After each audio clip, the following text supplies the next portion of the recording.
हाँ जी, कैसे हैं आप सभी लोग? आप सभी लोग का directstudy.com में स्वागत है। एक नया वीडियो सीरीज है ये, जिसमें हम लोग प्रैक्टिस सेट करेंगे। आप देख सकते हैं बिहार स्टेट के लिए बहुत ही बेहतरीन ये वीडियो सीरीज रहेगा, क्योंकि आज जो हम किताब का करने जा रहे हैं, हर एक बच्चा दीवाना है इस किताब का और चाहता है कि कहीं न कहीं से पढ़ाई मिल जाए। देख सकते हैं मेरा एरो जो जिस पॉइंट को घेर रहा है, वो लिखा हुआ है यूथ कंपटीशन टाइम्स। ये किताब अभी सबसे ज़्यादा यूथ में चल रहा है, क्योंकि सबको पता है ऑथेंटिक प्रीवियस ईयर का सबसे अच्छा बेहतरीन किताब है। अब प्रीवियस ईयर बोलने का मत बुला जाता है, बट ये क्या है कि पहले के सारे क्वेश्चन हैं। प्रीवियस से बोल सकते हैं 2023 में जितने क्वेश्चन हुए हैं, वो सारे क्वेश्चन इसमें हैं। आप जब देखेंगे यहाँ पे ये जो लिखा गया है, मैं आगे दिखा देता हूँ, उसमें सारे हैं, देख रहे हैं। पहला सेट आज हम लोग करने जा रहे हैं, ये 9th-10th एवं 11th-12th दोनों के लिए बहुत ही उपयोगी है। जी हाँ, 9th-10th एवं 11th-12th दोनों क्लास के लिए उपयोगी होगा, क्योंकि ये जो शिक्षण कला एवं अन्य दक्षता है, वो दोनों में सेम ही आते हैं। ठीक है, तो आज इसी को करते हैं। सबसे पहले मैं थोड़ा सा अपने बारे में बता दूं।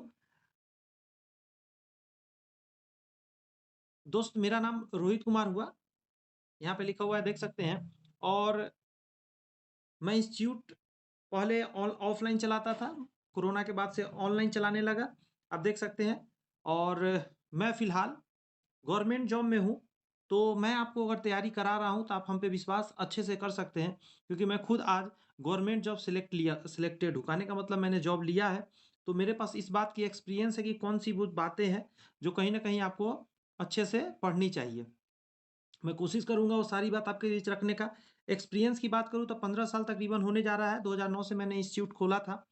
शुरू में 12th फिर 10th 11th इन चीज़ों का पढ़ाया करता था। बहुत सारे बच्चे डिस्ट्रिक्ट टॉपर रहे, स्टेट टॉपर नहीं हो पाए, बट कोई नहीं।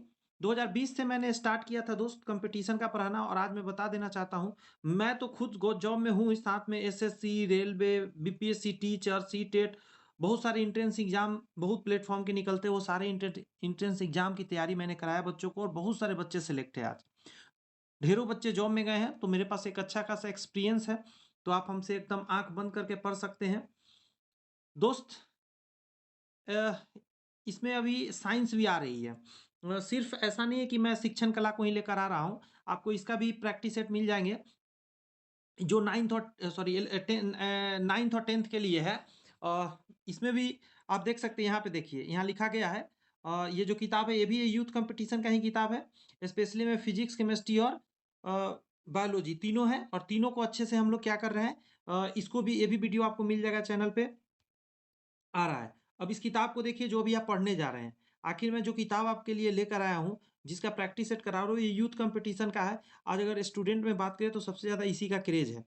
जी हाँ, बिहार स्टेट शिक्षक पात्रता परीक्षा, शिक्षण कला एवं अन्य दक्षता, अनिवार्य विषय देख सकते हैं ये। मैं थोड़ा ज़ूम करके लाता हूँ आपके बीच, आप देखिए यहाँ पे क्या लिखा गया है। 1 सेकंड दीजिए मुझे।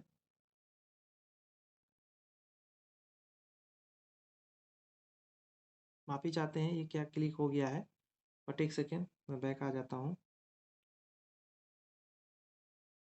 हुँ, देखिए आप यहाँ, पहला यहाँ पे अभी हम लोग करेंगे एग्ज़ाम डेट, देख सकते हैं 18/9/2023, शिफ्ट फर्स्ट, फिर देखिए शिफ्ट फर्स्ट सेकंड ऐसे करके थर्ड, है ना दिया हुआ? तो ये सारे हम लोग करेंगे अभी, जितने सारे हैं, मतलब धीरे-धीरे करके, ज जल्दी-जल्दी, मतलब ज़्यादा समय नहीं देंगे इसमें। ऐसा नहीं है कि हाँ, हम एक ही कराकर छोड़ने वाले हैं, सारे कंप्लीट करा देंगे हम आपको। तो चैनल को सब्सक्राइब कर लीजिए, बेल आइकन प्रेस ज़रूर कर लीजिए, ताकि जब भी अपलोड हो तो आप इसको देख सकते हैं। पेपर 1, पेपर 2 दोनों के लिए काम है, देख सकते हैं लिखा हुआ है 11th-12th, और साथ में 9th-10th दोनों के लिए। पेपर 1, पेपर 2 दोनों के लिए, मैं बार-बार बोल रहा हूँ। सॉल्व पेपर है, आंसर के साथ है इसमें, इसका डिटेल करेंगे, देख सकते हैं। अभी हम लोग पहला स्टार्ट करने जा रहे हैं, ये जो सबसे फर्स्ट नंबर में है, ये हम लोग शुरू करने जा रहे हैं। तब कोई एक्स्ट्रा बातें नहीं, अब क्लास की स्टार्ट करते हैं। अगर कोई फ्रेंड वगैरह है जो आपके साथ तैयारी करते हैं, अगर आपको वीडियो मिल गया तो उनके पास भी भेज सकते हैं, वो भी प्रैक्टिस कर सकते हैं। शुरू में पहले हेडिंग एक बार देख लीजिए, फिर मैं क्वेश्चन पर लेकर चलता हूँ। देख सकते हैं क्या लिखा गया है। लिखा गया है, बिहार विद्यालय परीक्षा समिति शिक्षक पात्रता परीक्षा, बिहार स्टेट, अनिवार्य विषय शिक्षण कला एवं अन्य दक्षता। ठीक है, इसमें ये भी सारा चीज़ देख सकते हैं, कब का है आया हुआ। आप यहाँ देखिए डेट देख सकते हैं, 18/9/2023 शिफ्ट फर्स्ट में आए थे, और टाइमिंग था 10 से लेकर 12:30 PM तक। तो पहला क्वेश्चन से शुरुआत करने जा रहे हैं।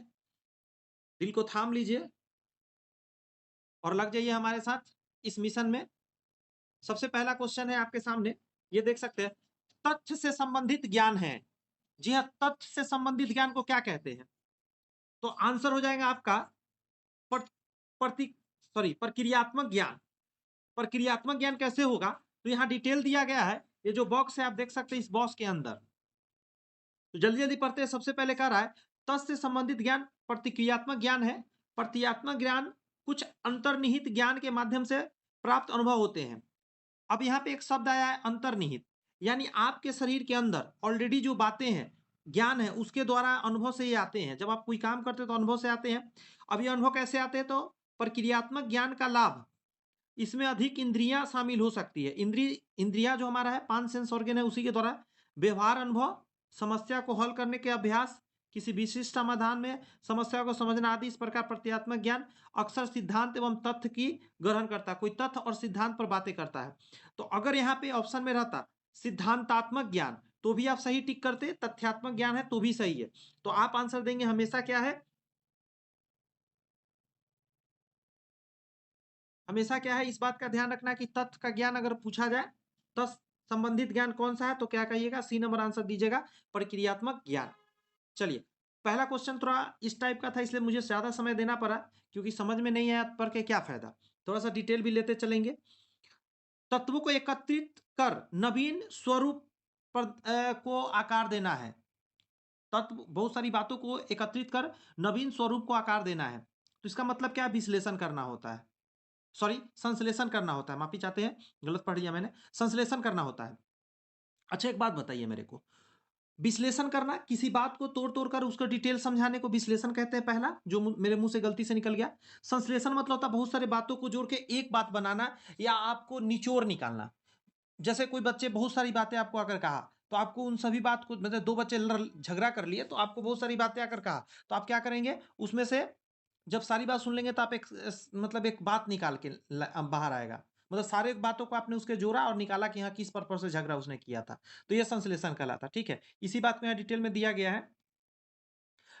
3 नंबर क्वेश्चन देखिएगा, इनमें से एक सामाजिक कौशल सहयोगी कार्य योजना से विकसित नहीं होता है। तो फिर से सुनिए जरा, देखिए मैं बता दूं, ये शिक्षण कला है दोस्त। जो पहली बार पढ़ रहे हैं, जो सही से अभी तक नहीं पढ़े, उनको थोड़ा सा परेशानी हो सकती है। मैं साधारण शब्दों में घर के आसपास के एग्जाम्पल को लेकर समझाऊंगा, ताकि आपको समझ में आ जाएगा। थोड़ा बर्दाश्त करके वीडियो में लास्ट तक देखिए, क्योंकि समय लगेंगे, डिटेल नहीं पढ़ाऊंगा तो फिर आपको दिक्कत हो जाएंगे। ठीक है, थ्योरी क्लास नहीं है, प्रैक्टिस क्लास है, लेकिन हमको कहीं ना कहीं डिटेल थोड़ा जाना पड़ेगा। ठीक है, तो बर्दाश्त करके आराम से पढ़िए, समझने की कोशिश करिए। कह रहा है इनमें से एक सामाजिक, यहाँ ध्यान दिए, सामाजिक कौशल सहयोगी कार्य योजना, समाज का कौशल सहयोगी कार्य योजना से विकसित नहीं होता है। सुनना, सहयोग, प्रतिस्पर्धा, प्रोत्साहन। तो आप ध्यान रखिएगा, ये जो शब्द प्रोत्साहन है, यह विकसित नहीं होता है। सुनने का कला विकसित होता है, तो यस होता है, पहला सही हो गया। सहयोग विकसित होता है, तो जरूर आप समाज में रहते हैं तो सहयोग और नाम में भी लगा हुआ है। प्रतिस्पर्धा, एकदम समाज में प्रतिस्पर्धा होता है एक दूसरे के बीच में, लेकिन प्रोत्साहन नहीं होता। अब क्या है, इसको समझते हैं।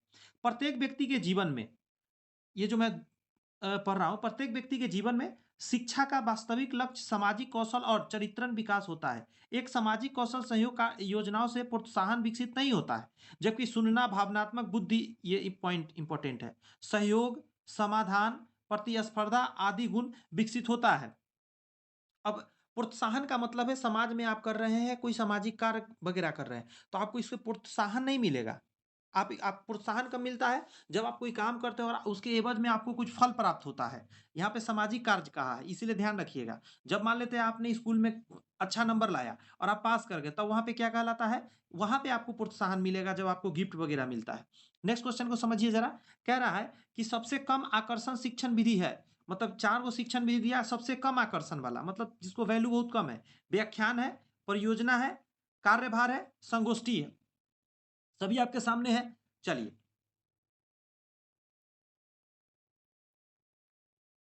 संगोष्ठी आंसर हो जाएगा। क्यों होगा?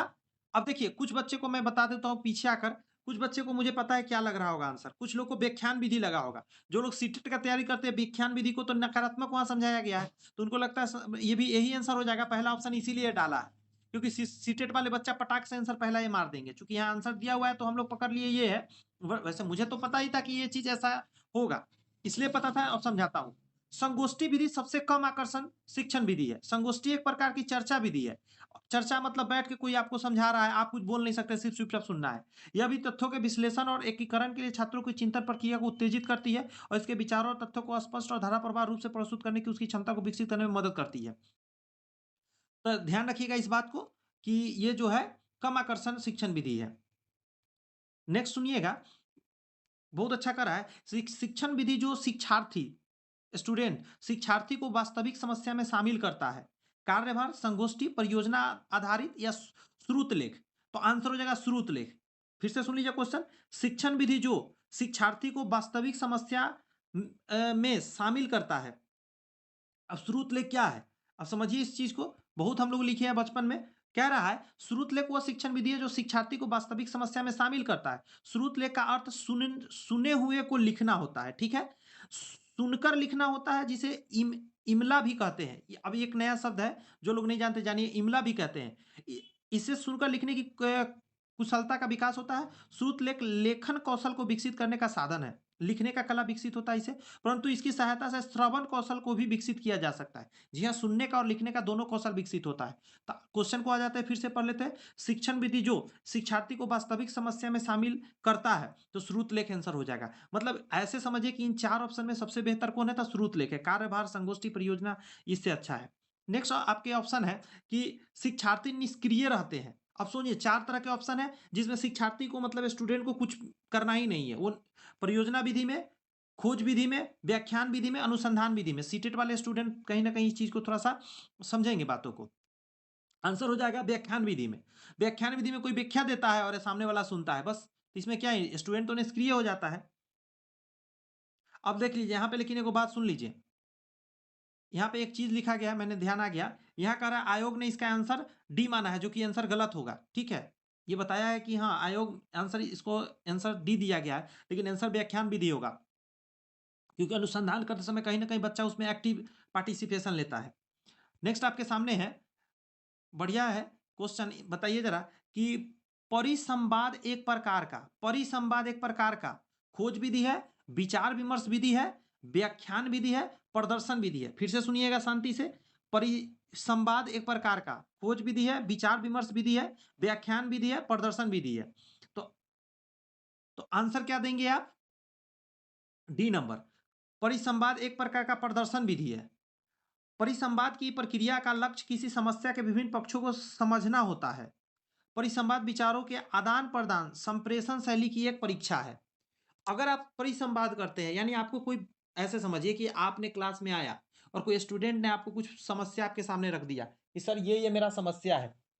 अब आप क्या करेंगे, तो आप कहिएगा सर हम क्या करेंगे, उसमें कुछ विचार करेंगे और हम लोग क्या कर देंगे, प्रदर्शन करेंगे। एक तरह से प्रदर्शन दिखाएंगे कि जो भी बातें हुई उसका का आंसर निकल के आया। तो परिसंवाद एक प्रकार का प्रदर्शन विधि होता है, जिसमें सामने प्रदर्शित किया जाता है कि आपका आंसर ये होगा। नेक्स्ट आ रहा है अनुभाजी। ठीक है, अनुभाजी जिसको ह्यूरिस्टिक का अर्थ क्या होता है, जांच करना, दिखाना, करना या कार्यवाही करना। तो अनुभूत भाजी का मतलब होता है जांच करना। अनुभाजी या ह्यूरिस्टिक का अर्थ है जांच करना।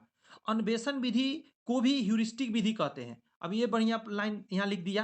अन्वेषण विधि को भी ह्यूरिस्टिक विधि कहा जाता है। इस विधि के अनुसार बच्चों को, यहाँ पे मेन इंपॉर्टेंट लाइन यहाँ पे है, इस विधि के अनुसार बच्चों को कम, एक सेकेंड, हाँ, इस के अनुसार बच्चों को कम से कम बताकर उन्हें स्वयं अधिक से अधिक खोजकर सत्य को पहचानने में बल दिया जाता है। अनुभाजी का अर्थ ही होता है जांच करना। जैसे आप क्या कीजिए कि ये पजल के जैसा भी हो सकता है कि बच्चों को कुछ आपने क्रियाकलाप दे दिया और थोड़ा सा हेल्प करा दिया और छोड़ दिया, और बच्चा खुद उसको कर रहा है, तो इसको क्या बोलते हैं हम लोग, अनुभाजी या जांच करना। नेक्स्ट है खेल एक स्वाभाविक प्रवृत्ति है। कहाँ, केल्डवेल कुक ने, पियाजे ने, थॉर्नडाइक ने या मोंटेसरी ने, ये 4 व्यक्ति का नाम दिया गया है। मतलब खेलना बच्चा का एक स्वाभाविक प्रकृति है, ऐसा नहीं कि उसको कोई समझा रहा है या कह रहा है तो खेल रहा है। इसका एग्जाम्पल आप देख सकते हैं, बच्चा अकेले भी खेलते रहता है, जरूरत नहीं कि 10 आदमी उसके साथ है तो खेलेगा, 10 बच्चे हैं तो। उसी का इसीलिए आंसर क्या हो जाएगा, ये कहने वाला कौन व्यक्ति था जिन्होंने ये चीज कहा था केल्डवेल कुक ने कहा था। केल्डवेल कुक ने क्या कहा, खेल के माध्यम से महत्वपूर्ण दक्षताओं को, जीवन में कौशल को पता लगता है और उसके आभास भी कर सकते हैं। हेनरी कैल्डवेल कुक एक ब्रिटिश थे, ध्यान रखिएगा ब्रिटिश थे, जो अपनी पुस्तक द प्लेवे के लिए जाने जाते हैं। प्लेवे पद्धति के जनक है, प्लेवे एक पद्धति है जिसका जनक भी कौन है, तो कैल्डवेल है। और इनके अनुसार खेल एक स्वाभाविक प्रवृत्ति है, बच्चे का दिमाग खेल के अलावा कहीं और काम नहीं करता है। बट सुन लीजिएगा यहाँ फिर से एक बार, आयोग ने इसका आंसर डी माना है, मोंटेसरी ने कहा है। ध्यान रखिएगा ये सब आंसर गलत थे, सही आंसर बताया जा रहा है आपको, बट आयोग क्या माना है वो भी बता दिया जा रहा है। भ्रमण विधि विकसित करता है, भ्रमण विधि क्या विकसित करता है, तो प्रत्यक्ष ज्ञान। जब आप भ्रमण करते हैं तो क्या होगा, प्रत्यक्ष ज्ञान आपको मिलेगा। आप ध्यान रखिएगा कैसे फंसा रहा है आपको, कह रहा है सहयोग की प्रवृत्ति। ऐसा जरूरत नहीं कि आप हमेशा 10 गो के साथ ही भ्रमण करते हैं, ठीक है, आप अकेले भी भ्रमण कर सकते हैं, तो वहां सहयोग विधि गलत हो गया। रचनात्मक विधि, हर बार आप जाते हैं भ्रमण करने तो ऐसा नहीं कि वहां क्रियाकलाप ही कुछ करते हैं। बात समझ में आ रही है, प्रत्यक्ष ज्ञान आप देखते हैं, जो चीज आपने पुस्तक में पढ़ा है आप वहां पे प्रत्यक्ष रूप से देख के आपको अच्छा लगता है। इसलिए सरकार भी क्या करता है, बच्चों को घुमाने के लिए चिड़ियाघर, तारामंडल वगैरह वगैरह या म्यूजियम वगैरह ले जाता है। विषय वस्तु निर्धारित करता है, विषय वस्तु क्या निर्धारित करता है, शिक्षण विधि, शिक्षक की मनोवृत्ति, शिक्षार्थी की भागीदारी, शिक्षण प्रभावशीलता। तो ध्यान रखिएगा ये जो विषय वस्तु निर्धारित क्या करता है, शिक्षक की मनोवृत्ति। विषय वस्तु शिक्षक की मनोवृत्ति को निर्धारित करता है। विषय वस्तु का निर्माण करते समय सामान्यतः शिक्षक शिक्षार्थी से संबंधित मनोवैज्ञानिक, दार्शनिक, सामाजिक, राष्ट्रीय दृष्टिकोण को ध्यान में रखा जाता है।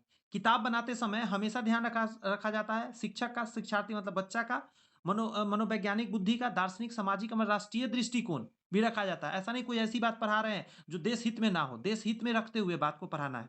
पाठ्याचार्य के उद्देश्यों को प्राप्त में विषय वस्तु का एक साधन के रूप में कार्य करता है, अतः विषय वस्तु पाठ्यचर्या विकास का एक महत्वपूर्ण अंग हो जाता है। ठीक है, तो आंसर क्या हो जाएगा, बी हो जाएगा। शांति से सुनिए और समझने का पूरा दुष्ट प्रयत्न कीजिए। थोड़ा सा पहली बार जिनका है दिक्कत होगा, नेक्स्ट सेट आते आते एक दो सेट करते करते आपको लगेगा कि नहीं सर मजा आ रहा है, सर एकदम मजा आ रहा है, सिर्फ सुनते तो आप रहिए, मैं सारा सिखा दूंगा, निश्चिंत रहिए। सैकड़ों बच्चा का सीटेट पास कराने का मतलब एक्सपीरियंस है, बहुत सारे बच्चों को सीटेट पढ़ाने का, बीटेट वगैरह, तो टेंशन फ्री रहिए आप। शिक्षार्थी केंद्रित विधि है, शिक्षार्थी केंद्रित विधि है, मतलब छात्र केंद्रित नहीं करके शिक्षार्थी केंद्रित कह दिया है। आप सोचिए जरा कैसे आपको थोड़ा सा इधर उधर घुमा रहा है, शिक्षार्थी से शिक्षक माइंड में आ जाता है बहुत बच्चों को, तो शिक्षार्थी का मतलब स्टूडेंट केंद्रित कौन है, आगमन विधि, निगमन विधि, निर्देश विधि, व्याख्यान विधि। तो सबसे पहले तो सी और डी कट जाएंगे, क्योंकि निर्देश विधि और व्याख्यान विधि तो निगेटिव बात है, सीटेट में आपने पढ़ा है। अब निगमन विधि, आगमन विधि, निगमन विधि में और आगमन विधि में क्या अंतर है समझिए जरा। अब यहां भी ध्यान रखिएगा, आयोग जो है ये इसको आंसर माने हुए है, ठीक है, कि निर्देश विधि शिक्षण शिक्षक केंद्रित विधि है, आयोग ने इसका उत्तर डी को माना है। तो निर्देश विधि एक शिक्षक विधि है, मतलब निर्देश देने वाला कौन होता है, तो टीचर होता है, तो कॉमन सेंस लगा ही सकते हैं आप। व्याख्यान देने वाला भी एक टीचर होता है। अब आगमन और निगमन को समझते हैं, तो आगमन विधि में कहता है आगमन विधि शिक्षार्थी के केंद्रीय विधि से संबंधित है, यह एक मनोवैज्ञानिक विधि है, इसमें विशिष्ट अनुभवों और उदाहरण के माध्यम से सामान्य नियमों का निर्माण किया जाता है। यानी पहले उदाहरण, ध्यान रखिए आगमन विधि में पहले उदाहरण आता है, पहले क्या आता है दोस्त, तो पहले उदाहरण आता है, कहा गया उदाहरण आता है, और उदाहरण आने के आफ्टर, उदाहरण आने के आफ्टर क्या होता है कि उसका नियम बताया जाता है, ध्यान रखिएगा। और निगमन विधि में सिर्फ उल्टा हो जाएगा इसका, पहले नियम और तब जाके उदाहरण, माइंड में रहेगा ये बात, सीटेट का ये बातें थी। नेक्स्ट कर रहा है पारंपरिक शिक्षण क्या है, बढ़िया क्वेश्चन है। निगमन, सम्मिश्रित, खेल विधि, प्रयोगात्मक। पक्का बच्चा सम्मिश्रित मार देता है, उसको लगता है पारंपरिक तो यही चलते आ रहा है सब मिला जुला के, नहीं, खेल विधि है। आप जब एनसीईआरटी किताब उठाएंगे तो उसमें ज्यादातर टॉपिक दिए गए हैं क्या चीज से, खेल विधि से बच्चों को समझाया गया है। कि मीना, नाम रखा जाएगा मीना या मिंटू या चिंटू ऐसे करके, कि मीना के पिताजी ने क्या किया, एक ये चीज किया, और मतलब कुछ इस तरीके के कहानी के तौर पे दिया था, उसको खेल विधि बोला जाता है, ठीक है। उदाहरण विधि भी कह सकते हैं, लेकिन उससे अच्छा खेल विधि नाम दिया जाना बढ़िया रहता था। सी आंसर हो जाएगा। करा छात्रों को विषय वस्तु को बेहतर ढंग से समझाने में मदद करता है मजेदार गतिविधियां। देखिए मजेदार गतिविधियां खेलों का उपयोग किया जाता है। किंडरगार्टन के अवधारणा के पीछे मूल उद्देश्य बच्चों को खेल कूद में पढ़ाना है। पारंपरिक शिक्षण विधियों में खेल सबसे ज्यादा महत्वपूर्ण एकीकृत इकाई रहता है और मायने रखता है। उद्देश्य जानने के शिक्षकों और छात्रों के बीच में कार्य को आसान कर देता है। बच्चों को खिला के पढ़ाइए, बच्चे आपकी बात भी सुनेंगे और अच्छे से हंसते खेलते पढ़ भी लेंगे। ज्यादा डांटने पीटने का जरूरत नहीं है। सामान्य से विशिष्ट उपागम, अब देखिए कितना बढ़िया से समझाया है। सीटेट की बातें हैं, आपने उसमें पढ़ा है। सामान्य से अब विशिष्ट की तरफ जा रहे हैं। अब ये निगमन विधि है या खेल आधारित विधि है, सम्मिश्रण है या प्रयोगात्मक है, तो इसी को निगमन विधि बोलते हैं। सामान्य से विशिष्ट, विशिष्ट से सामान्य की तरफ जा रहे हैं तो वह आगमन होता है, यहाँ निगमन हो जाएगा। तो देखिए निगमन सिद्धांत में सामान्य से विशिष्ट की ओर जाते हैं का प्रयोग किया जाता है। कहता है यह सार्वभौमिक व्यक्तिगत तथा किन्हीं आधार वाक्यों से किसी अनिवार्य विशेषताओं को तर्क के आधार पर निकालने की एक प्रक्रिया। तो ये सब लाइन का कोई मतलब नहीं है, पहला ही आपको ध्यान रखना है, सिर्फ सामान्य से विशिष्ट की ओर कहा जाता है, निगमन विधि में होता है। बहुत सारे ऐसे बच्चे भी हैं जो सीटेट अच्छे से मेरे यहाँ पढ़े थे और स्टेट के लिए नहीं भी कहीं क्लास किया, बस एक बार किताब कोई मंगा लिया और उसको थोड़ा सा देख लिया और उन्होंने अच्छे से एक बार में स्टेट निकाल लिया। तो अच्छे से सीटेट पढ़ने का यह नतीजा था। तो कोई दिक्कत नहीं। आइए, शिक्षक केंद्रित शिक्षण है। शिक्षक केंद्रित शिक्षण, अब देखिए टीचर केंद्रित की बात कर रहा है, प्रजातंत्रात्मक, सत्तावादी, रचनात्मक, आलोचनात्मक, निर्णय वाला। तो आंसर हो जाएगा सत्तावादी। अब समझिए जरा, एक राजा है जो ऑर्डर फरमा रहा है, प्रजा उसको कर रहा है। ऐसा ही तो होता है शिक्षक केंद्रित में। शिक्षक सब कुछ होता है, शिक्षक जैसा कहेगा प्रजा को करना पड़ेगा। तो क्या हुआ, सत्ता ही तो हाथ में ले लेता है, टीचर के हाथ में रहता है। शिक्षण का सत्तावादी स्तर केंद्रित होता है, जबकि शिक्षण का प्रजातांत्रिक स्तर छात्र केंद्रित होता है। प्रजातांत्रिक ध्यान रखिएगा कहाँ चला जाता है, प्रजातांत्रिक छात्र केंद्रित होता है। देखिए प्रजातांत्रिक छात्र केंद्रित और सत्तावादी क्या हो जाता है, शिक्षक केंद्रित। आइए, मापन में पहला चरण है, बढ़िया क्वेश्चन आया है, परीक्षण का आंकलन, परीक्षण का प्रबंधन, परीक्षण का विकास और क्या मापना है इसका निर्णय करना। तो माप में पहला चरण क्या आता है, आइए इसको समझते हैं जरा। वेट, एक सेकेंड दीजिए। Oh sorry. हाँ, कह रहा है कि माप में पहला चरण क्या मापना है, यही तो निर्धारित करना है, इसका निर्णय करना है। स्मिथ स्टेवे ने माप के 4 स्तर बताया है। नामिक माप, क्रमिक माप, अंतराल माप, अनुपात मापक। करा इन श्रेणियों का प्रयोग शोध कार्यों में होता है। उतना काम का चीज नहीं है। फिलहाल आपको एक बात ध्यान रखना है कि सबसे पहले मापने से पहले यह जानना है कि हमको मापना क्या है, यही निर्धारित करना रहता है। नेक्स्ट टॉपिक कह रहा है निम्नलिखित में किसका गुंजाइश सबसे कम है, मतलब क्या सबसे कम होना चाहिए, मूल्यांकन, माप, आंकलन, परीक्षण। तो परीक्षण ध्यान रखिएगा, किसी विशेष क्षेत्र में शिक्षण के पश्चात उस क्षेत्र में छात्र की योग्यता या शक्ति प्रदर्शन के विकास की मात्रा का मापन करने की विधि परीक्षण कहते हैं। और दिए गए विगत विकल्पों में विकल्प डी परीक्षण की गुंजाइश सबसे कम है। मूल्यांकन सबसे अच्छा है, माप भी ठीक है, आंकलन भी ठीक है। आंकलन करना, मूल्यांकन का माप, परीक्षण जो है थोड़ा सा सबसे निगेटिव इसमें मान सकते हैं आप। नेक्स्ट कह रहा है पॉइंट कि रचनात्मक मूल्यांकन का क्या उद्देश्य है। रचनात्मक मूल्यांकन तो कह रहा है कि अंतिम स्थिति की जांच करना, अगली कक्षा में पदोन्नति के लिए जांच करना या पदोन्नति, छात्रों का चयन करना। और नेक्स्ट कह रहा है छात्रों की प्रगति की निगरानी करना। तो रचनात्मक मूल्यांकन सबसे बढ़िया कहाँ जाएगा, छात्रों की प्रगति की निगरानी करना। बच्चे को आप ऑर्डर नहीं फरमा रहे, बस उसको निगरानी कर रहे हैं कि बच्चे कैसे डेवलप कर रहे हैं। कुछ गड़बड़ हो रहा है तो आप उस पर फोकस कर रहे हैं कि हम कैसे उसको वहां तक लाए बच्चों को। रचनात्मक मूल्यांकन का उद्देश्य छात्रों के प्रगति की निगरानी करना होता है। इसका मुख्य उद्देश्य शिक्षक और छात्र दोनों के निरंतर प्रक्रिया प्रदान करता है। दोनों मिलकर यह काम हो सकता है, ऐसा नहीं कि बच्चा अकेले ही डेवलप करेगा। शिक्षण प्रक्रिया में सफलता और असफलताओं से संबंधित होता है। इसका उद्देश्य दक्षता, प्रभावशीलता, परियोजना कार्य, ये सब सफलता से बढ़ाना होता है कि जो भी काम है जो अच्छे से बच्चे करें। निम्नलिखित में से सही क्रम बताना है आपको। अब ये तो नॉर्मल सी बात है, तो सही क्रम पहला ही दिख रहा है। पहले परीक्षण होता है, फिर मापन होता है। परीक्षण, मापन, आंकलन, फिर मूल्यांकन।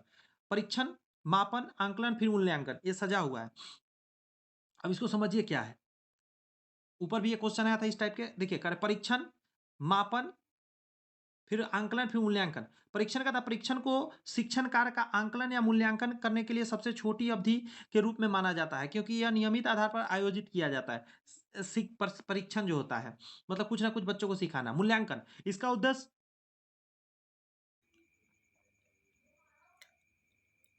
इसका उद्देश्य मूल्यांकन का निर्णय करना होता है। शैक्षणिक संदर्भ में मूल्यांकन का उद्देश्य पाठ्य निर्धारण की समाप्ति पर बच्चों को ग्रेड देना या अंक प्रदान करने की प्रदर्शित करना होता है मूल्यांकन में, कि हाँ बच्चा किस ग्रेड लाया, कितना अंक लाया, कितना नहीं। और भी समझिए, मापन को समझिए। मापन आंकलन तथा मूल्यांकन का एक तकनीक हो सकता है। आंकलन के बारे में कहता है यह संपूर्ण अकादमिक अवधि के दौरान निरंतर चलने वाला प्रक्रिया है, सालों भर चलते रहता है, बच्चा क्या सीखा क्या नहीं। निम्नलिखित में से किसमें प्रश्न चिन्ह अधिक विश्वसनीय होगा? बहुविकल्पीय प्रश्न, निबंध, समापन या संक्षिप्त उत्तर? तो आंसर हो जाएगा बहुविकल्पीय प्रश्न। प्रश्न चिन्ह अधिक विश्वसनीय होगा। इसका मतलब समझिए, बहुविकल्पीय प्रश्न पर प्रश्न चिन्ह अधिक विश्वसनीय है। बहुविकल्पीय प्रश्न एक प्रकार की प्रश्नावली है, कई उत्तर के विकल्प प्रदान करती है। अतः वस्तुनिष्ठ प्रश्न या बहुविकल्पीय प्रश्न मूल्यांकन का एक रूप है, जिसमें उत्तरदाताओं की सूची के रूप में पेश किए विकल्पों में से केवल सही उत्तर चुनने की कहा जाता है। ऐसा ही तो किया ही जाता है, कहता है कि जो सही है वही उसमें टिक कर दो।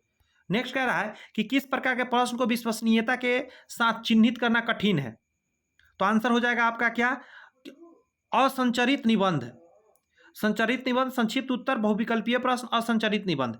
पढ़ लेते जरा। असंचरित निबंध वाले प्रश्न को विश्वसनीयता के साथ चिन्हित करना कठिन होता है। असंचरित निबंध प्रश्न आमतौर पर ओपन एंडेड प्रश्न होते हैं। सामान्यतः उदाहरण में ऐसे प्रश्न शामिल होते हैं, आप अपने आप का वर्णन कैसे करेंगे, आपका आदर्श काम क्या है। अब बच्चा उसके हिसाब से कुछ भी आंसर दे सकता है, तो आप कोई फिक्स पहले से मन में सोच के नहीं रख सकते, हो सके वो जो दे रहा है वो सही हो।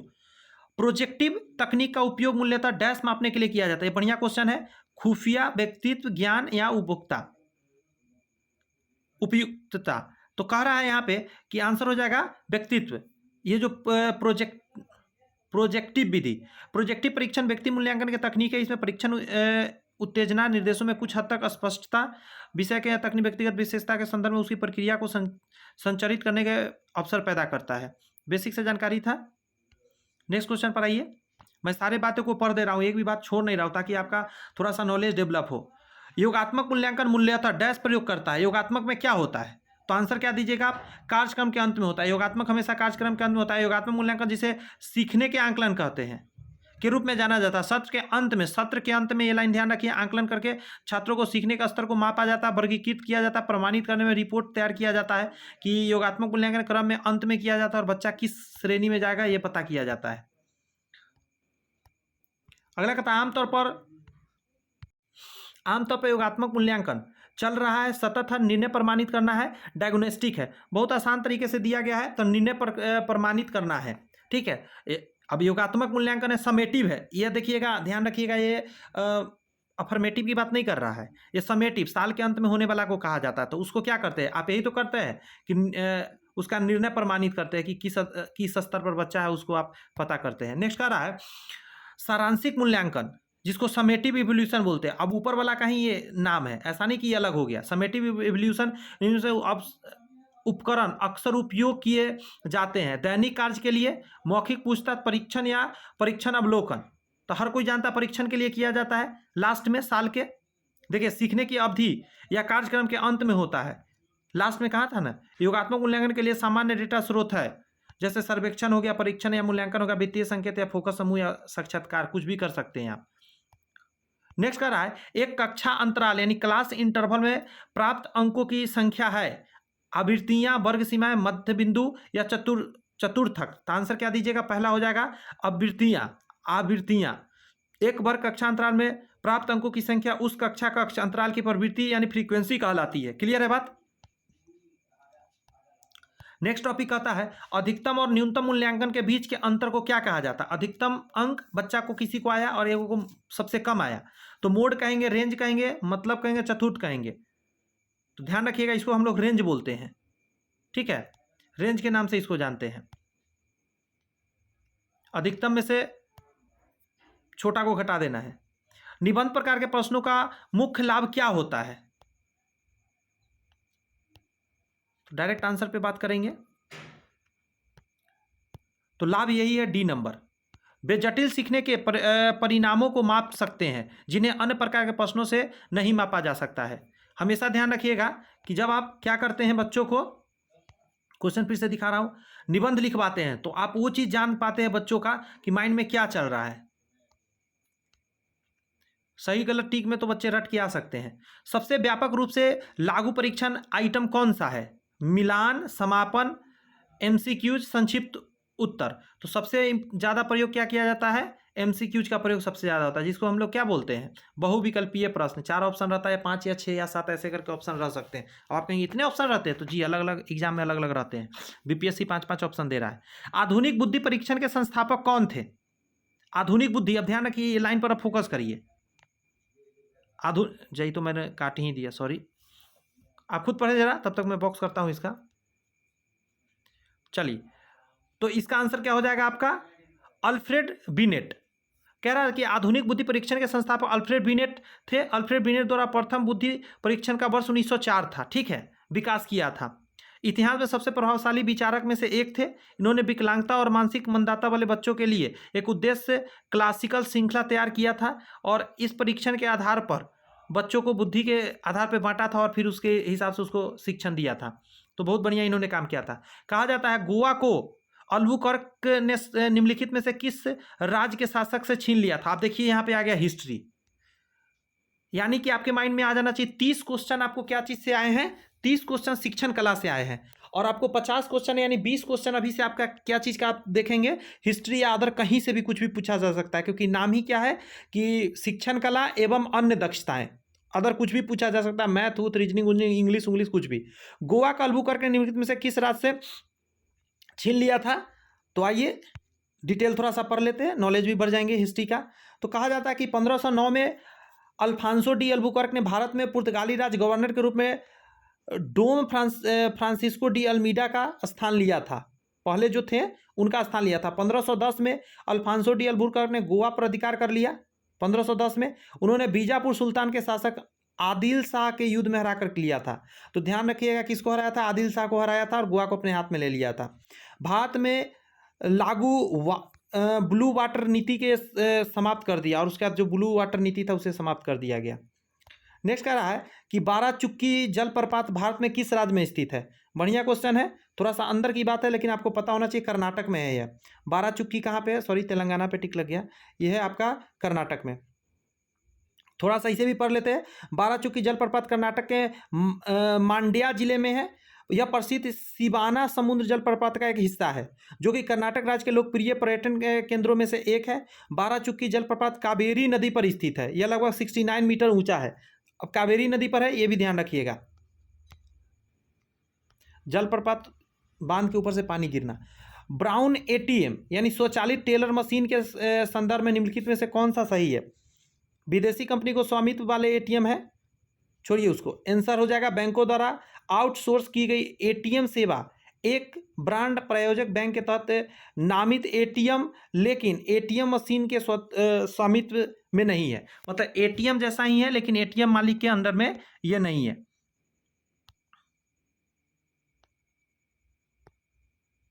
एक सेकेंड, नेक्स्ट क्वेश्चन ला रहा हूँ जी। नेक्स्ट क्वेश्चन आपके स्क्रीन पर है, जवाब देने का कोशिश कीजिए। मैं थोड़ा छोटा कर देता हूँ। कह रहा है क्वेश्चन, नमक सत्याग्रह के हिस्ट्री का आ गया। सत्याग्रह के दौरान बिहार में लोगों ने नमक के बनाने के अलावा किस पर विरोध कर सरकार को विरोध किया था? चौकीदारी, ठीक है, चौकीदारी कर नहीं देना चाहता था, लिखा होगा इसमें, देखिए, चौकीदारी कर विरोध किया ब्रिटिश का, और कहा चौकीदारी के खिलाफ अभियान सविनय अवज्ञा आंदोलन के हिस्सा था। यह गाँव के चौकीदार के सेवा लेने के लिए गाँव के लोगों पर लगाया जाता था, जो कि भारतीय गाँवों में पुलिस व्यवस्था के तहत था। तो इसके लिए किया गया था। नेक्स्ट क्वेश्चन आप देख सकते हैं, कहाँ से है? कौन सा राज्य दुनिया के सबसे बड़े ओपन एयर थिएटर धनु यात्रा उत्सव का आयोजन करता है? दुनिया का सबसे बड़ा धनु यात्रा करता है। आपके ऑप्शन है गुजरात, ओडिशा, पश्चिम बंगाल, केरल। आइए इसके डिटेल को थोड़ा पढ़ लेते हैं। तो आंसर क्या हो जाएगा आपके? तो आप कहेंगे भारत के ओडिशा राज्य में दुनिया के सबसे बड़े ओपन एयर थिएटर धनु यात्रा महोत्सव का आयोजन किया जाता है। यह उत्सव भगवान कृष्ण और मामा कंस के पौराणिक कहानी पर आधारित उत्सव है। मामा कंस द्वारा आयोजित धनु समारोह देखने के लिए कृष्ण और बलराम के मथुरा आगमन का प्रतीक है। भारतीय केंद्रीय संस्कृति विभाग द्वारा 2014 में राष्ट्रीय उत्सव का दर्जा भी प्रदान कर दिया गया इसको, मतलब राष्ट्रीय स्तर पर होगा, इंडिया में पूरा लोग इसको मनाएगा। वायुमंडल की इसमें से कौन सी परत, अब देख रहे हैं कहाँ से आ गया ज्योग्राफी, परत ओजोन परत से बनी है, जो पैराबोलिक अल्ट्रावायलेट प्रकाश के अवशोषण के लिए जिम्मेदार है। क्षोभमंडल, मीसोफियर और स्ट्रोस्फियर। देख रहे हैं, एगो हिंदी में, दो इंग्लिश में, क्या क्या कैसे ऑप्शन बना रहा है। आंसर होगा स्ट्रेटोस्फीयर, ठीक है।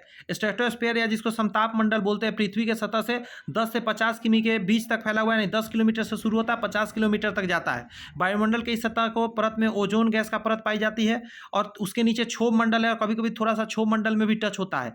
अब देखिएगा, जो क्षोभ मंडल में आ जाता है वो गर्मी पैदा करता है, ठीक है, वो CFC के अंतर्गत आ जाता है, क्लोरोफ्लोरोकार्बन के अंतर्गत डाला जाता है, सॉरी ग्रीन हाउस के अंदर डाला जाता है, ऐसे कहिए उस गैस को, मतलब अल्ट्रावायलेट रे को रोकने के साथ जो क्षोभ मंडल में आ जाते हैं नीचे ओजोन का परत, वो हमारे लिए उतना अच्छा नहीं होते हैं। अब क्षोभ मंडल ऑप्शन इसीलिए पहला दिया है।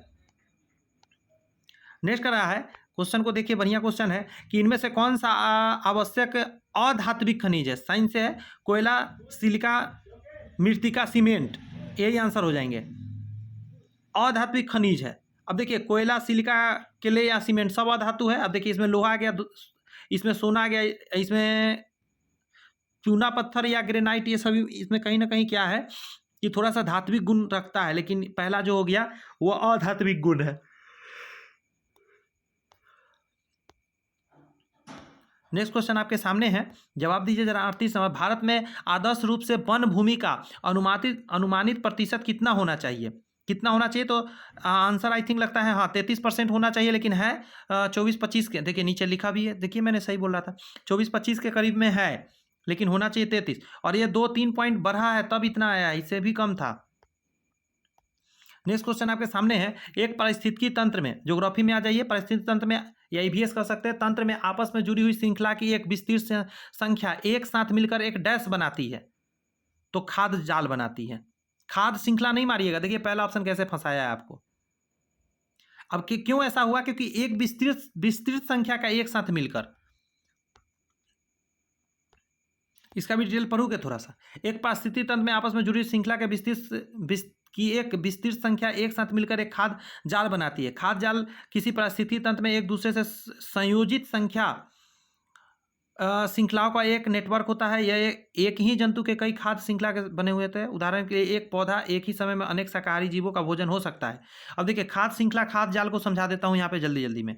जैसे मान लेते हैं इसको ये खाया, अब इसको ये खाया, ऐसे ऐसे लाइन से खा रहा है, तो खाद्य श्रृंखला इसको बोलते हैं। लेकिन अब क्या हुआ कि ये जो शुरू वाला है, हो सके इसको अब कोई और खा रहा है इधर से, ये तो खा ही रहा था, ये भी खाने लगा, हो सके इसको और कोई खा जाए। जैसे मान लेते ये घास था शुरू वाला, ये को क्या था, ये मान लेते घास था, ठीक है। अब इसको ये खा रहा है टिड्डा, ये खा रहा है खरगोश, ये खा रहा है बकरी। अब इधर से एक इस तरफ अगर चलेंगे तो एक अलग रो चल जाएगा बनकर, इधर चलेंगे तो इधर एक अलग रो बन जाएगा, इधर में एक अलग रो बनता हुआ चला जाएगा। बात समझ में आ रही है? तो इसी को हम लोग बोलेंगे खाद्य जाल हो जाता है, ये खाद्य श्रृंखला नहीं रह जाता है। इनमें से कौन सा तत्व विश्व में व्यावसायिक ऊर्जा खपत का सबसे बड़ा स्रोत माना जाता है? सबसे अच्छा स्रोत क्या मानेंगे? तो तेल है, विश्व में यही तो चल रहा है, सारे लोग तेल सबसे ज्यादा यूज करते हैं।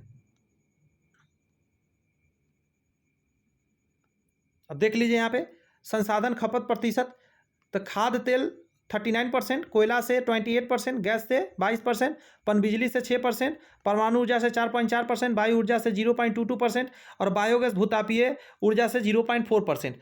अब सबसे तेजी से बढ़ाया किसको जा सकता है? पनबिजली को बढ़ाया जा सकता है, बट बढ़ा नहीं रहा है सरकार। इस पर फोकस करना चाहिए, परमाणु ऊर्जा पर फोकस करना चाहिए, और सोलर लाइट यहाँ नहीं दिया है, ये सारी चीज को ऊपर का छोड़ देना चाहिए, ठीक है। अगर इस पर ध्यान दिया जाए तो बहुत बड़ा काम हो सकता है। नेक्स्ट आइए जरा। नेक्स्ट कह रहा है कि परिवार के 7 सदस्यों की औसत आयु 75 वर्ष है। 7 सदस्य का औसत आयु 75 वर्ष है, लेकिन इसमें से 6 की औसत आयु 74 वर्ष है।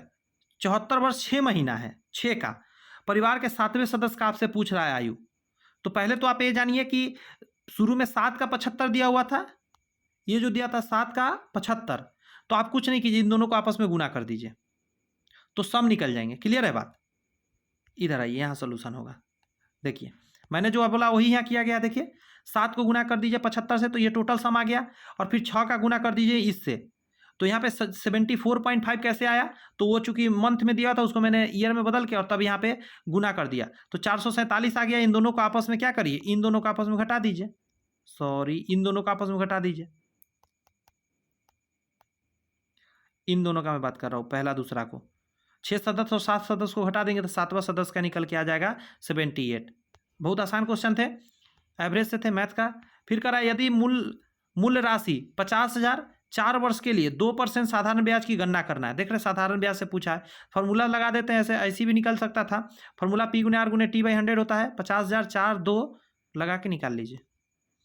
नेक्स्ट क्वेश्चन बढ़िया है, आपको माइंड चेक कर रहा है, कह रहा है कि 0.75 का अवशिष्ट अंश क्या होता है। तो अवशिष्ट अंश क्या होता है, तो आपको इसका बटा में लाना है, कहने का मतलब है जब 75 को हटाएंगे तो बटा में 100 आएंगे, देखिए यहाँ पे, और इसको काट देंगे 25 से तो 3/4 आंसर हो जाएगा। दो संख्याओं का सबसे बड़ा सामान्य भाजक 8 है। दो संख्या का सबसे बड़ा सामान्य भाजक 8 है, जबकि उसका सबसे छोटा सामान्य भाजक 144 है। यदि एक संख्या 16 है तो दूसरी संख्या क्या है। बढ़िया क्वेश्चन दिया है। तो सबसे बड़ा HCF होता है, सबसे बड़ा वाला ये जो दिया हुआ है सबसे बड़ा भाजक, तो HCF हो जाएगा। और सबसे छोटा कहा रहा है तो एलसीएम हो जाएगा। एक संख्या 16 दिया गया है तो फॉर्मूला हम जानते हैं, पहली संख्या गुने दूसरी संख्या बराबर HCF गुना एलसीएम। वैल्यू डाला 16, दूसरा संख्या छोड़ दिया, 8 डाला HCF और 144 डाला एलसीएम, और इसको 16 इसके बटा में भेज के काट देंगे। अब देखिए क्वेश्चन पर फोकस कीजिए, ये तो सब लोग कर लेंगे। मेन क्वेश्चन में देखिए कौन सा शब्द का प्रयोग किया, दो संख्या का सबसे बड़ा सामान्य भाजक और सबसे छोटा सामान्य भाजक एक संख्या दिया है। तो देख रहे हैं बोलने का तरीका बदल दिया ताकि बच्चा कंफ्यूज होता रहे। नेक्स्ट कह रहा है यदि इमारत की ऊंचाई और इमारत के पैर से एक बिंदु तक की दूरी 20% बढ़ा दी जाती तो इमारत के शीर्ष पर ऊंचाई कोण क्या होगा। बढ़ता है घटता है क्या होगा। अब इसको समझने के लिए थोड़ा सा पिक्चर का मदद लेना होगा। पहले आइए धीरे धीरे आगे बढ़ते हैं। कह रहा है कि यह फोटो है, ये जो इधर है A और C इमारत है, एक निश्चित बिंदु B है। तो tan थीटा का मान हम जानते हैं P/B होता है। तो P क्या है, अब सुनिए जरा, ये जो यहाँ पे B के सामने एंगल है, इस एंगल के हिसाब से ये P हो जाएगा, ठीक है, AC। तो देखिए P का मान ऊपर डाला गया यहाँ पे। उसके बाद क्या है, P/B होता है, तो ये बेस होता है, ठीक है। एंगल जिसके साथ लगा होता है ना, वही डंटा, ये वाला डंटा जो होता है, ये डंटा, ये आपका क्या हो जाता है, ये हो जाता है आपका बेस, ठीक है। अब आइए tan h/, हाइट मान लिए और x कर लिए, फिर से 20% बढ़ाना है। तो 20% बढ़ाने का मतलब है h में 120/100 हो जाएगा, और इसको भी नीचे जो है उसको भी बढ़ाना है, तो 120/100, तो सेम चीज़ है, कट गया। तो tan h/x आ गया। इमारत के शीर्ष पर ऊंचाई का कोण नहीं बदलेगा, सेम का सेम रह जाएगा, कोण कोई नहीं बदलेगा, ठीक है। जो ऑप्शन होगा उसको मार लीजिएगा। नेक्स्ट कह रहा है कि ओडोमीटर माइलेज के लिए जैसा कि कंपास के लिए होता है, ओडोमीटर माइलेज के लिए है और जैसा कि कंपास के लिए होता है, तो आंसर क्या हो जाएगा, दिशा। कंपास क्या बताता है, ये सब दिशा बताने के लिए होता है। फिर से मैथमेटिक्स से क्या लगता है, 4 संख्या दी गई जिसमें से 3 किसी तरह से समान है जबकि एक भिन्न है और संगत पहचानिए। अब देखिए इसमें से कौन कौन एक समान है और क्या कौन असंगत है। 91 है, 73 है, 109 है, 61 है।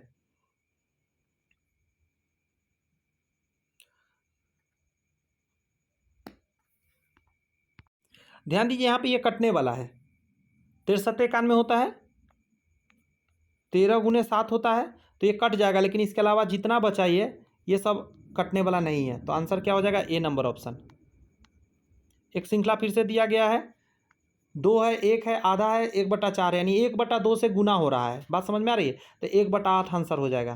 यानी पहले क्या हुआ, 1/2 से गुना हुआ, मैं समझा देता हूँ लिख के, देखिए 2 था और इसमें गुना हुआ 1/2 से, तो 2 से 2 कट गया, तो क्या आया, 1 आया आंसर। तो देखिए यहाँ 1 लिखा गया, ये वाला। उसके बाद फिर 1 आया, 1 में फिर गुना करेंगे 1/2 से, तो 1 में 1 से गुना करेंगे तो ऊपर 1 रह जाएगा, नीचे 2 आ जाएगा, तो देखिए 1/2 लिखा गया है। फिर एक सेकेंड, फिर से 1/2 है और इसको गुना कर देंगे 1/2 से, हमेशा 1/2 से, तो 1/4 हो जाएगा। उसी तरह 1/4 का गुना कर देंगे 1/2 से, तो 1/8 हो जाएगा आंसर। एक मिनट, अब क्वेश्चन, हाँ इसको इधर बना के दिखाया गया, मैं सोचूं क्या है। अब एक कोड दिया गया है, आप कह रहा है कोड को डिकोड करो आप। चलिए शुरू करते हैं। सबसे पहले दिया गया है कंप्यूटर, तो कंप्यूटर को मैंने इधर लिखा, फिर जो भी दिया गया उसको इधर लिख लिया। अब क्या करेंगे, हम मैच करा के देखेंगे। तो हमने देखा क्या, आर सेम रहा, लेकिन इसमें 1 बढ़ गया, इसमें 1 बढ़ गया, उसी तरह सब में बढ़ता गया बढ़ता गया बढ़ता गया, लास्ट वाला सेम रह गया। तो अगला जो दिया गया है, जैसे ये जो दिया गया है, इसमें सेम लॉजिक लगाना होगा जैसे जैसे उसमें सीक्वेंस है। अब देखिए कैसे लॉजिक लग रहा है। सबसे पहले इसका 0 है तो ई रह गया, बात समझ में आया। उसके सम में 1 बढ़ाना है तो ओ आता है 15 नंबर पे, तो 16 नंबर जानना है कि क्या, 1 सेकेंड, ओ आता है 15 नंबर पे, तो पीछे जाना है तो 14 नंबर पर क्या आएगा, तो वो मैंने देखा तो एन आया। जे आता है दोस्त 10 नंबर पे, ठीक है, तो 9 नंबर पे आई आता है। अच्छा, मैं कैसे जान रहा हूँ कौन कितना नंबर पे आता है, तो देखिए आप मेरा यूट्यूब चैनल अगर फॉलो करते हैं, सब्सक्राइब तो कर ही लीजिए जल्दी से जल्दी। चैनल पर जाइए, एक प्लेलिस्ट बना हुआ होगा ऑल रीजनिंग करके, रीजनिंग वाला में जाइएगा, उसमें एक सेक्शन होगा जिसमें लिखा हुआ होगा कोडिंग डिकोडिंग। उस चैप्टर में सबसे शुरू में ही पहला वीडियो में समझाया गया है, ABCD को 5-10 मिनट के अंदर पूरा याद करवा दूंगा, जीवन भर आप नहीं भूलेंगे, गारंटी देता हूं। अगर आप नहीं भूले जीवन भर तो सब्सक्राइब रखिएगा, अगर आपको लगा कि हाँ हम भूल जाएंगे तो आप चैनल को अनसब्सक्राइब कर सकते हैं, ठीक है। तो आप निश्चिंत होकर जाइए, आप उसको एक बार देखिए, जैसा सीक्वेंस था उसको फॉलो किया गया। अब लास्ट नंबर आ जाइए, एक लगता है ब्लड रिलेशन का क्वेश्चन है। करा एक लड़के की तस्वीर की ओर इशारा करते हुए सुरेश ने कहा, सुरेश एक लड़का का फोटो देखकर क्या कहा, सॉरी, उसने कहा कि वह मेरी माँ के इकलौते बेटे का बेटा है। अब वह मेरी माँ का, अच्छा मान लेते कोई एक बंदा है, मेरी माँ का इकलौता बेटा है, तो मैं खुद ही ना हो जाऊंगा, कॉमन सेंस लगाइए। वह जो है मेरी माँ का इकलौता बेटा, तो मेरी माँ का इकलौता बेटा मैं हूं, अब मेरा बेटा है मतलब कि उसका बेटा है, तो मैं तो खुद ही इकलौता बेटा मैं हो गया, मेरा बेटा हो गया वो, तो मेरा बेटा है। तो कह रहा है कि सुरेश उस लड़के से किस प्रकार संबंध है, तो मेरे से, मेरे में से लगा हुआ है ना, तो मेरा बेटा हो जाएगा। बात समझ में आया, देखिए पिता आंसर हो जाएगा। सुरेश उस लड़के से, तो जिसमें से लगा है वो कौन है, तो जिसमें से लड़का में से लगा था, लड़का पिता हो जाएगा। यहाँ पे 50 क्वेश्चन हमने किया। अब ये नेक्स्ट हम वीडियो में लेकर आएंगे, देख रहे हैं नेक्स्ट। तो कितने टाइम लगे मैं बता दूं जरा, तकरीबन 45, 46, 47 मिनट लग गए हैं दोस्त। तो इतना ही कहूँगा, टाइम लगते हैं, डिटेल मैंने कर दिया है जान का। 50 क्वेश्चन बस सिर्फ ABCD बताना रहता तो मैं तुरंत बता देता, और मैं और वीडियो में बताता हूँ, हिस्ट्री वगैरह के वीडियो में बस वैसा ही बता के छोड़ देता हूँ, काफ़ी होता है, ज़्यादा कुछ करना नहीं होता है उसमें, क्योंकि बार बार क्वेश्चन प्रैक्टिस करना रहता है। लेकिन इसमें चूंकि डिटेल किया हूँ, आपको डिटेल बहुत ज़रूरी है, ठीक है। तो बस इतना ही कहूँगा, नेक्स्ट वीडियो का इंतजार कीजिए, रिवाइज करते रहिए। वीडियो पसंद आ रही है तो चैनल को जरूर सब्सक्राइब कर लीजिए, और चैनल पे यदि आप चाहेंगे तो जाके आप इन वीडियो को जरूर से जरूर देखिए, ठीक है। स्टेट दे, कोई भी एग्जाम आप तैयारी करना चाहते हैं आप इसको जरूर दीजिए। साइंस कंप्लीट पढ़ाया जा रहा है, मैटर का दूसरा वीडियो आने वाला है, तो और वीडियो आ चुके हैं, और इसमें अभी केमिस्ट्री चल रहा है, इस तरह बायोलॉजी और अदर सब्जेक्ट भी कराए जाएंगे। तो आप इसको सब्सक्राइब कर लीजिए चैनल को, और उस वीडियो को जाके देखिए, एकदम ऑथेंटिक लेकर आता हूँ वो क्वेश्चन जो डायरेक्ट आपके एग्जाम में आएंगे। उसके अलावा एक और वीडियो सीरीज चल रहा है आपके सामने, लेकर आया हूँ, गौर से देखिए जरा। एक मैथमेटिक्स कंप्लीट करा रहा हूँ, ये जो ब्रह्मास्त्र किताब, इसका सारे फार्मूला के साथ कंप्लीट करा रहा हूँ। LCM HCF हो चुके हैं और नंबर सिस्टम शुरू हो गए हैं, और इसका वीडियो आ गए हैं, तो जाके आप इसको भी फॉलो कर सकते हैं, देख सकते हैं। किसी भी एग्जाम का आप तैयारी करते हो, साथ में आप देख सकते हैं एक और GS के लिए चल रहा है, कंप्लीट GS करके इसमें चल रहा है, इस किताब से जान लीजिए 6300 प्लस क्वेश्चन है, उससे कितना ज़्यादा हो जाएंगे क्वेश्चन डिटेल अगर कर रहे हैं तो। इसमें एकदम पूरा सॉल्व पेपर है, प्रीवियस ईयर है, तो आप इसको जाके अच्छे से क्या कर सकते हैं दोस्त, देख सकते हैं इन वीडियोज़ को। और बस इतना ही लास्ट में कहूँगा कि कुछ दोस्तों में शेयर करिए वीडियो को, ताकि थोड़ा सब्सक्राइबर चैनल पे बढ़ सके। जब तक थोड़ा सब्सक्राइबर नहीं बढ़ेंगे, बच्चों को उतना मज़ा नहीं आता है, लगते हैं कम सब्सक्राइबर है, तो थोड़ा सा आप कोशिश करें, आपका चैनल है, मैं एकदम 100% ऑथेंटिक चीज़ आपके पास ला के रखूँगा, जो आपको कहीं ना कहीं बहुत मजा आएंगे पढ़ के। और मिशन ही सरकारी नौकरी चल रहा है, आप देख सकते हैं, सबसे पहला लाइन तो मैं यही लिखता हूँ, मिशन सरकारी नौकरी, और कुछ कारण से लिखा हूँ, क्योंकि मैं आपको वही कंटेंट दूंगा ना जो आपको कहीं ना कहीं राजा बनाएगा, नौकरी तक पहुँचाएगा। तो चलिए, directstudy.com को इतना ही कहूँगा, सब्सक्राइब कर लीजिए, बेल आइकन प्रेस कर लीजिए, ताकि वीडियो अपलोड हो तक आप तक पहुँच सके। मिलते हैं नेक्स्ट वीडियो में, तब तक के लिए मस्त रहिए, मेहनत करते रहिए, हम आपके साथ हैं। Thank you, bye bye.